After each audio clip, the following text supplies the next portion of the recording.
Hi everyone, my name is Candace and I'm really glad you're here because I know that when you're here, we get to talk about family minimalism, simplifying our lives, simplifying our homes. These are all things that I really love. Today, the plan is to talk specifically about slow living and the way that it relates to family minimalism. This is all inspired by a conversation we had recently where I talked about how family minimalism is connected to happiness. So the short of it is that to me, family minimalism is not a direct path to happiness. Just because you empty out your home and release all your belongings does not mean that necessarily your family will just automatically become happier.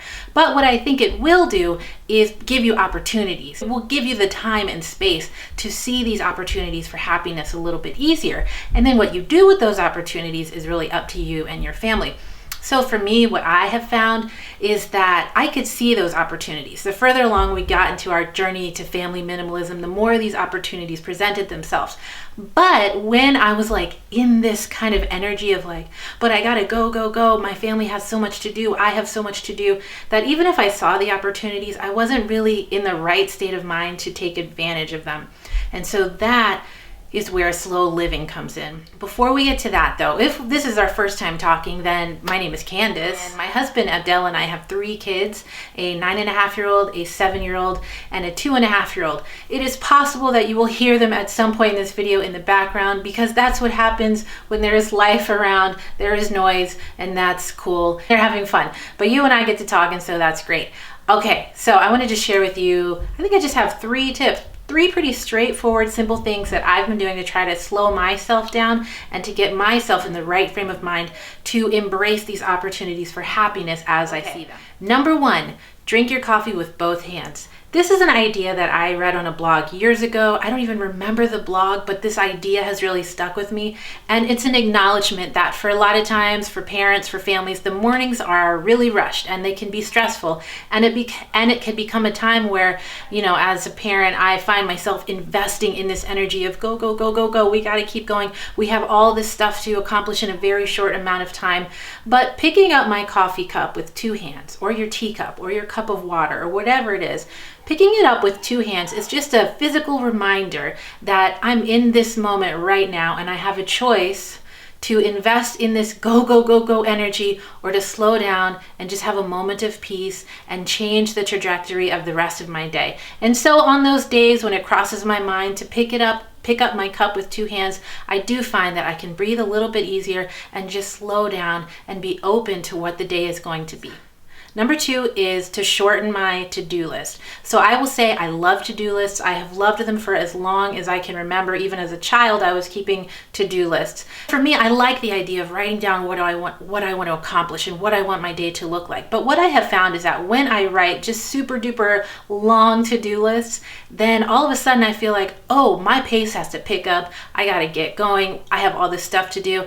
And I'm more kind of closed off to the other people in my family. But what I've started doing recently is shorten my to-do list very intentionally. Right now, I try to have between 4 to 6 items on my to-do list every day. And that means that I can finish my to-do list by keeping a pretty steady pace. And I usually have time left at the end of the day for just whatever is going to happen. I get that feeling of accomplishment from finishing my list. That's something that I love. But then I also have time to embrace these opportunities. And that's something that benefits me and my whole family.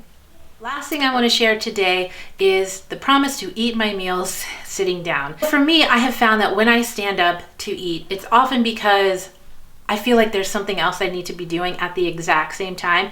And it is very rare that I actually have to accomplish something at the same time that I'm eating. So in these moments where it crosses my mind, where I think about it, I do try to encourage myself to just sit down to eat.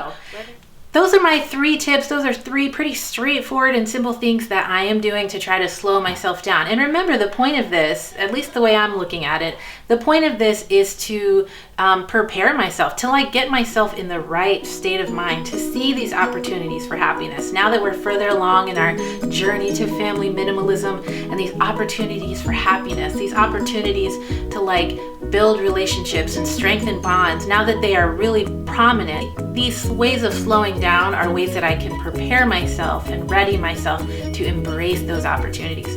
So If you try anything on the list, let me know. I would love to hear how this works in another family. But also if you have ideas that you would add to my list, I would love to hear that. I would love to be able to think about different ways and new ways of being more intentional about how I'm using my time.